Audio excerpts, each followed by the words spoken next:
Pagdating niya sa dulo ng hallway, tumigil siya sa harap ng malaking kahoy na pinto ng study. Mula sa loob, maririnig ang mababang boses ng kanyang ama, Don Emilio Monteverdi, ang lalaking palaging kalmado pero delikado kapag tahimik. Kumatok siya. Come in. Malamig na boses ang sumagot. Pagbukas ng pinto, makita niya ang ama niyang nakaupo sa likod ng malaking desk, may hawak na baso ng brandy. Ang tingin nito, diretso sa kanya. Matalim, walang emosyon. So you finally decided to show your face. Parang sumikip ang dibdib ni Celestine, pero tumayo siya ng tuwid. You called me. I came. Tahimik sandali si Don Emilio. Tapos, marahan nitong inilapag ang baso sa mesa. Dapat lang. After everything I've heard, you owe this family an explanation. Nang marinig yon, bumilis ang tibok ng puso ni Celestine. At sa gilid ng pinto, nandun si Bianca.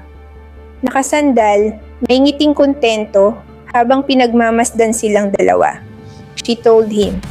At doon, tuluyang bumagsak sa kanya ang katotohanan. Hindi na lihim ang lihim niya.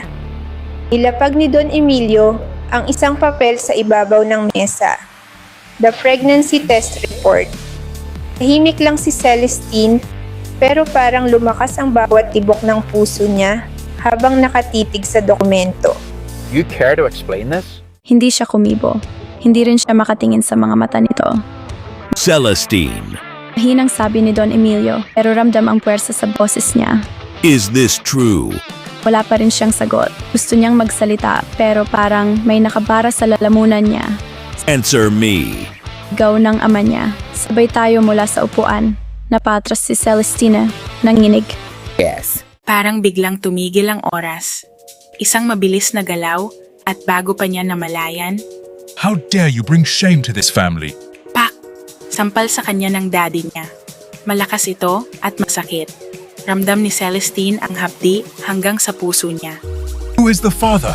Tahimik si Celestine. Umiiyak na siya, pero pilit niyang tinatakpan ang mukha niya. Who is he, Celestine? Ulit ng daddy niya, halos pasigaw. Tell me now. She shook her head, tears streaming down her face. I can't tell you. Can't or you won't. Please, Dad. You don't understand. Migil ang daddy niya, mariing nakatitig sa kanya. Kita sa mukha niya ang galit, pero may halong pagkadismaya. Isang ama na hindi makapaniwala sa anak niya.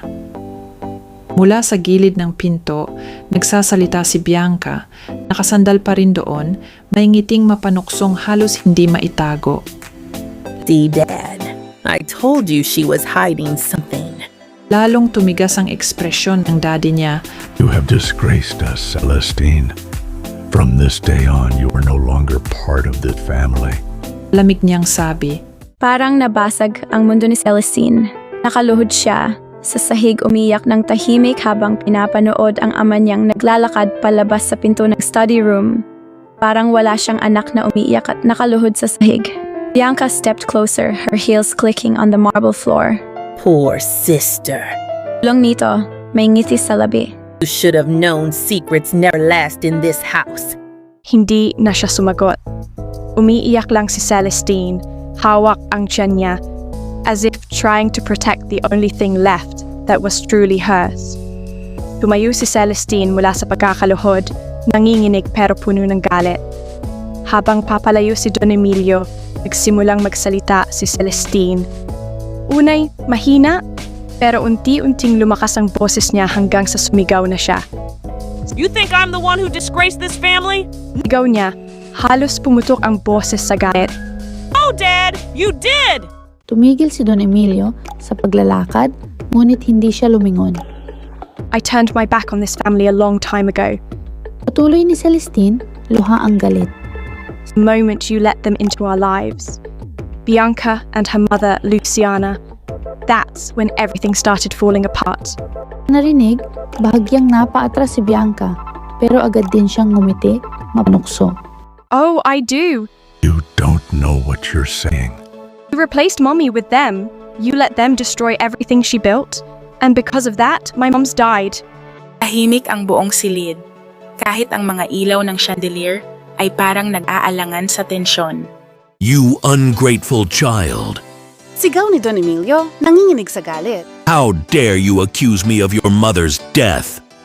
Because it's true. Biglang sumigaw si Don Emilio sa butler na nakatayo sa gilid. Get me the whip. Now. Dad, please. Nanginginig na sabi ni Celestine, pero huli na. Tahimik, ngunit mabilis na naglakad ang butler. Dala ang latigo na karaniwang ginagamit noon para parusahan ang mga lalabag sa family rules. Let this be a reminder of what happens when you shame the family. Whip! Mama ang latigo sa braso ni Celestine. Napasigaw siya sa sakit, ngut hindi siya umatras. Sa pangalawang hampas, mabilis niyang nasalo ang latigo. Enough! Galit niyang sigaw, sabay agaw ng latigo mula sa kamay ng ama niya. Ibinato niya ito sa sahig, tumunog ng malakas. Laki ang mata ni Bianca, halatang hindi makapaniwala sa ginawa ni Celestine.